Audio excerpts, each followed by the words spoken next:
અત્યારે જે રીતે સાર્વત્રિક વરસાદ છે અને કમોસમી વરસાદ ભલે એ મોસમ વગરનો છે, પણ શ્રાવણ મહિનાની અંદર જેવી રીતે હેલી થાય એવો વરસાદ અત્યારે છે. તમે જોયું હશે 12-12, 15-15 ઇંચ ક્યાંક વરસાદ પડ્યો છે અને આખા સૌરાષ્ટ્ર અને દક્ષિણ ગુજરાત તો લેવાય જ ગયું છે.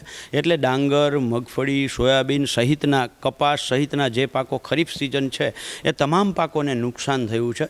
ત્યારે રાજ્ય સરકાર શ્રી આ જાહેરાત જેવી જે સરકાર છે એ સરકારે એમાંથી બહાર નીકળી અને વાસ્તવમાં ખેડૂતને મદદ થાય એવું કરવું જોઈએ ને એના માટે ગયા વર્ષે જુલાઈની અંદર, ઓગસ્ટની અંદર અને ઓક્ટોબર 3 વરસાદોએ ખેડૂતોને પાળ પીટી નાખી છે.